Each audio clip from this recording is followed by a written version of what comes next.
Phoebe Waller-Bridge. Do you want to tell us how Fleabag came to be? Fleabag came to be because I was challenged to write a sort of stand-up storytelling kind of piece for a fringe theatre night in London, and I couldn't think of doing anything more terrifying in my life, so I ended up sort of having to do it just to sort of dare myself to do something like that. I'd written a few short plays before, but I'd never written anything for myself, and I certainly didn't consider myself in any sort of stand-up territory, but I was slightly tricked into doing it because it was like a sit-down stand-up night.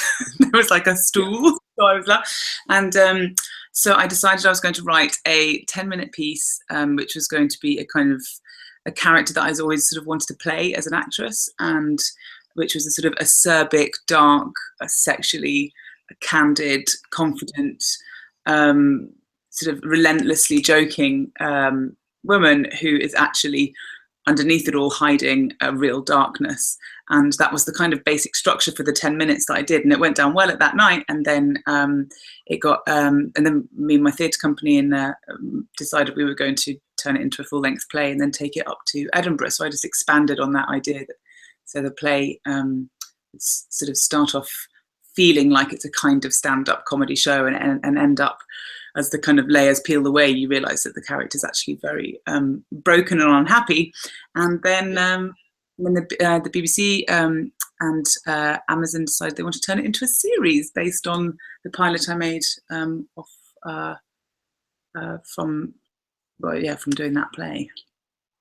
And like, I guess like when you went to like turning a 10-minute sit-down stand-up thing into 6 25-minute, 30-minute sort of like going, like, what is it like? It's sort of like, it's like sort of like when people get those short stories and make them into 3-hour movies. Like, it was really, really hard. It was really hard, especially as the play, which ended up being an hour-long play in the end. It was, you know, I had a captive audience, and they were there for an hour, and I had I knew whatever happened that I had there for the beginning, middle, and end. And it was one arc. You know, it started off funny, and then it broke down, and it kind of ended up more dramatic. And I sort of wanted to keep that structure over 6 episodes, but then I needed to break it up completely, break it down narratively, and start introducing sort of more characters and explore more of her relationships in more detail. But the one thing I kept telling myself was that we're selling it as a comedy to an audience, and so every single episode has to at least begin with and maintain the jokes, so the audience really feel like they're being entertained, and then use a kind of sleight of hand within that to kind of sort of actually start seeding in the drama. And so that was my rule for each episode, was like tickle, tickle, slap, funny, funny, sad. And then from then on, just started writing things that I just thought I'd love to play that, or I'd love to see that, and then sort of started slotting that into the original story. And or like if I just had this idea that at the beginning of episode 2, there's that scene on the tube, and I've been listening to Sail by AWOL Nation on the tube going into town so many times, and I was like, I need that scene to be in Fleabag. And even though it wasn't quite justifiable in terms of the story, I just sort of bulked the original structure out with jokes and little insights into her character like that. But it was it was mind-numbingly hard process.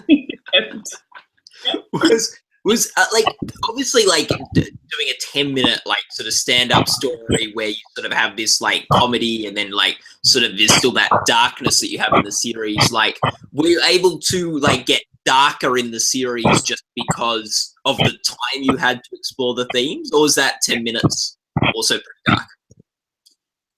No, the 10 minutes. Well, the 10 minutes was actually quite light. When I developed it into the 1-hour play, the play was really, really dark. I like brutally crush a guinea pig to death in the play. I wasn't allowed to do that on the TV show. And she's also got a serious porn addiction in the play, and there are lots of other aspects that could be quite throwaway when it's just a one-woman show and it's just me talking to just the audience and it's all about language. But then there was that kind of stuff that actually visually wouldn't work so well. So actually watching me kill a guinea pig, or just watching me watch porn isn't quite the same as it being a kind of within a monologue when it's just restrained by the language. So I kind of just took a lot of those elements out and just really focused on her sadness and her pain and her grief, having lost her friends, and then lost her friend and her mum, and then just tried to bury that. So I knew the darkness was going to be there, but there were less kind of harsh edges than there were in the original 60-minute play. Yeah. The guinea pig, if you had to kill the guinea pig in the series, what episode would that have happened? Well, funnily enough, I think probably I was testing it out around 6, but then in the play there's a moment when the character he's called Tube Rodent in the play, but he's called Bus Rodent in the show. He almost kicks it in the cafe, thinking that it's a rat. And in the play, he does kick it, and she goes flying across the cafe. And then it's actually, I know Fleabag only actually kills her in the end because she's getting her out of her misery, putting her out of her misery, having been kicked. So it's in kindness. It's a death of kindness. Probably would have been 3, but it would really have changed the tone of the show. I think it would suddenly be like, no one's safe. What's going to happen? So, but I think it was right because I was heavily advised not to kill the guinea pig, and I think it probably would have become the guinea pig killing comedy show if I had done. So it's good. Yeah, there could have been the red wedding moment of Fleabag, the like guinea pig killing all the So, with your character of Fleabag, what do you think, what is the one thing, you'd want audiences to take away from this character after watching the 6 episodes? I want them to feel, I'd love them to feel like they'd made a friend and then been betrayed by her, but love her anyway. By the end was sort of the aim was really to build a complicity with an audience, to make them feel like that it really is just, the whole show has been made really just for them. And so when I break the fourth wall and talk to the camera, that it feels like a personal experience between Fleabag and the audience. And so then, and once once the character reels you in and makes you feel like you say, like you have that complicity, then there are twists and turns that make that relationship fracture.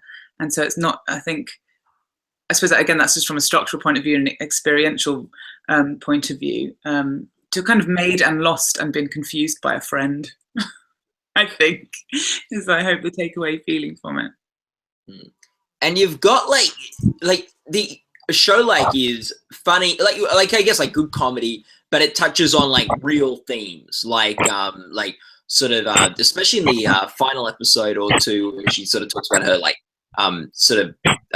actually the final episode, she's talking to the guy about how she uses sex and things like that, and where that's coming from, something that in the first episode is introduced to us quite lightly through sort of your monologue of talking us through that scene and the guy coming to the door and all that sort of thing. And we sort of, in the final episode, the big monologue of you talking through where that's all coming from and things like that. Sort of, how did you want to approach that issue and those sorts of more complicated relational issues in the show?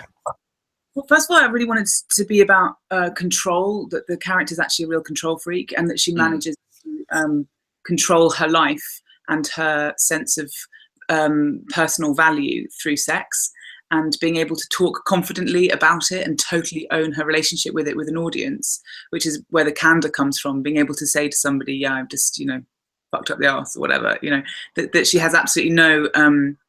she's not prudish at all about it in that way, and she kind of uses it as a weapon of confidence and as a weapon of humor.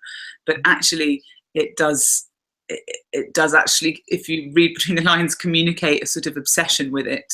That is, I think she's using it as a distraction from everything else, and actually, it runs so deep in her kind of obsession with it, that she realizes that by the end, it's what she uses to feel. To feel like she has some agency over her own life. And if she knows that somebody wants to have sex with her, or that she's about to have sex, or she's, having sex, then in that moment in her life, she can relinquish control of everything else, because that's the thing. She feels valued, she feels validated, and she feels in control. And so at the beginning, you're watching the act of that.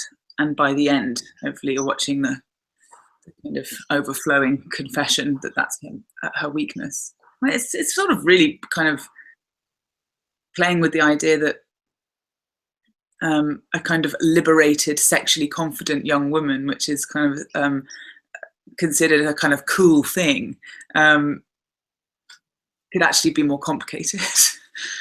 Yeah. Yeah, and I think like she's sort of like to me watching the show is sort of like not just sex but also comedy is used to sort of deflect from taking things seriously. Yeah. And that's kind of again how you like reel them in, because I keep thinking that, I mean, when I was first writing the play, I just it was even just a physical thing. Like when I saw audiences laughing at a joke that I'd made, audiences make themselves so vulnerable to you when they laugh. You know, they forget for a moment, and they're there with their mouth open and their heart open, going, "Oh, I love this person." I kept thinking that if I can get an audience to do that, then I can, you know, come punch their heart while they're not noticing. Yeah. Trying to find moments like the more I can make an audience laugh, the more I can make them cry was the kind of aim. Yeah. What's the funniest moment for you in season 6? In the 6 episodes. I can watch Hugh Skinner, who plays Harry, my long-suffering boyfriend, Fleabag's long-suffering boyfriend, when I sneak up on him in the shower. And it's just I kind of had that the reaction had to be huge in my head and on the script, but I couldn't believe how committed and how hilarious Hugh performed that. I couldn't watch it. It was like the one bit that I can just watch over and over again and just laugh every single time because of his reaction. Was that hard not to break in the scene? Yeah, well, luckily Fleabag's allowed to. I sort of just decided I was allowed to, because he's so shocked that he's reacting like that, but it's actually trying not to laugh was completely genuine in that scene when you can see me doing it. How thoroughly was that moment scripted, or did he did he surprise you when you were doing it?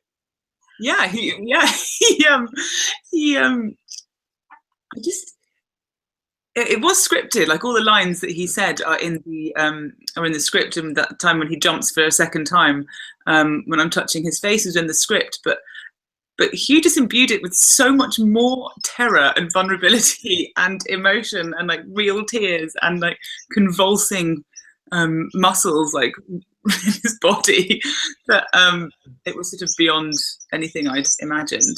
I sort of believed him in the moment so much that he was actually that terrifying. So, yeah.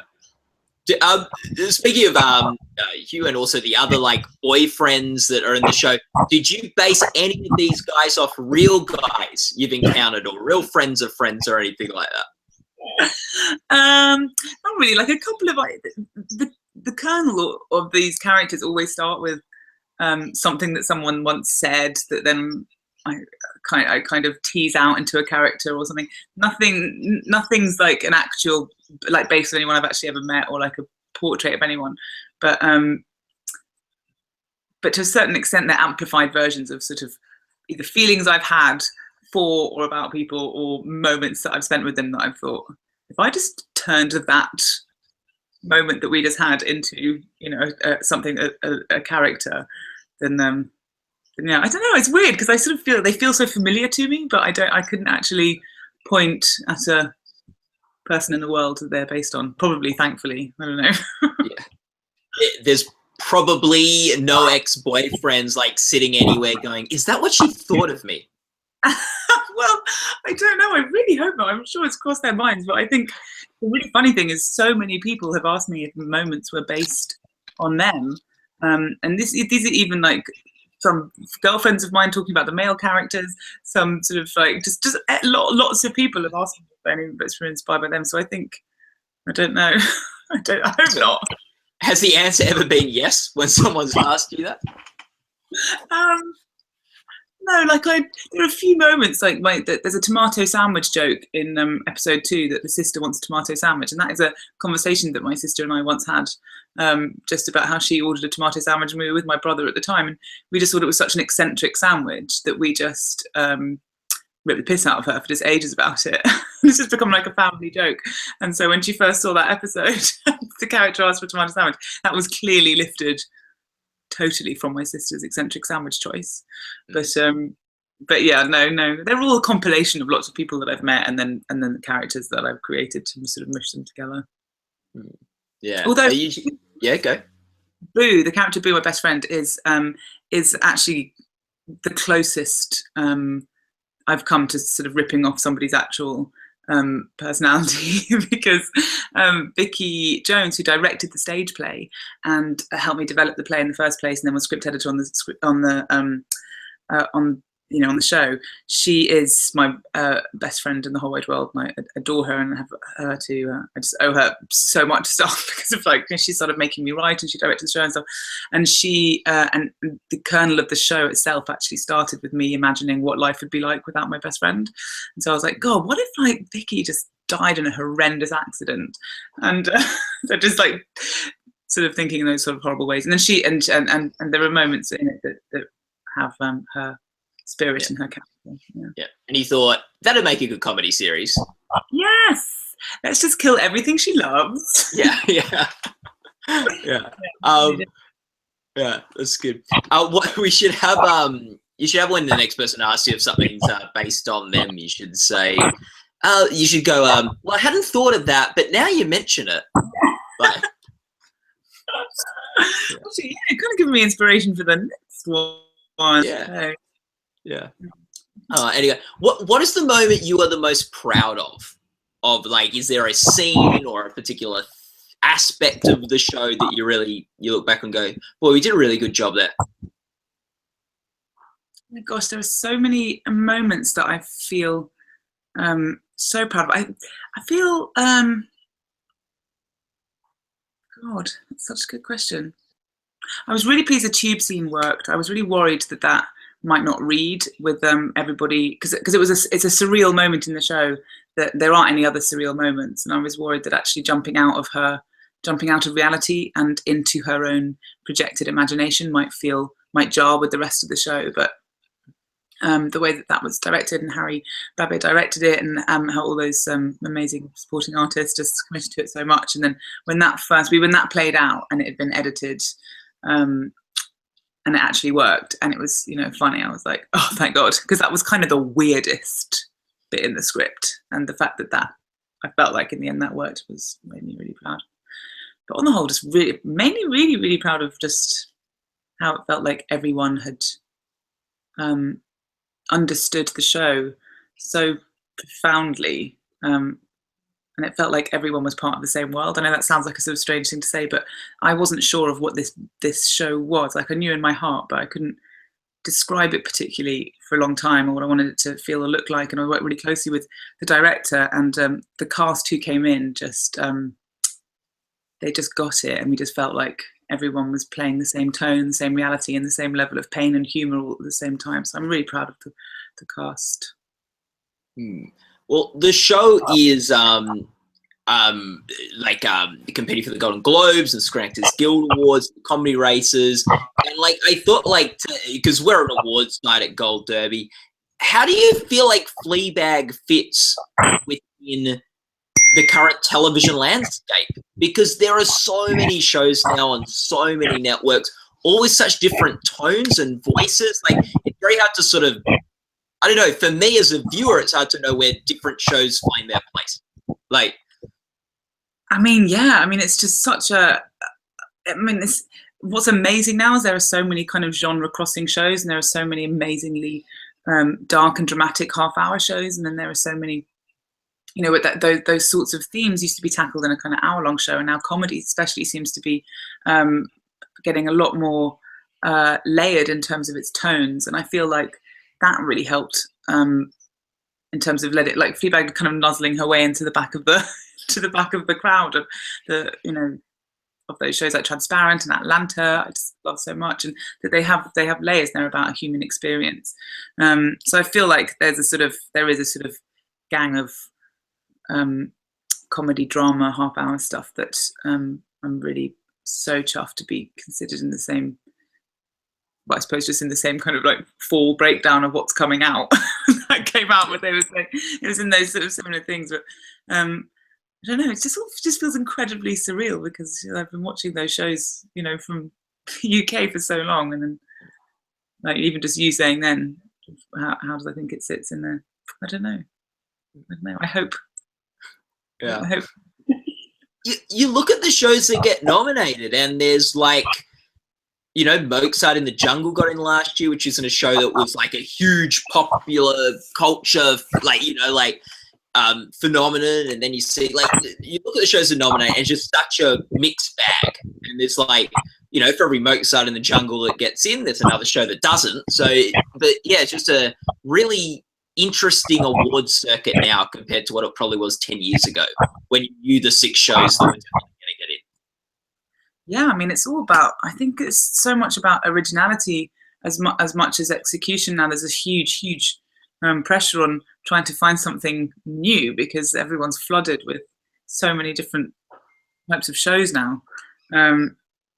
So I don't know how we begin. I mean, everything is a kind of golden age of televisions, and I really do believe that, because suddenly there are all these other platforms and everyone can be way fucking ruder than they normally are, or darker than they normally are, or weirder.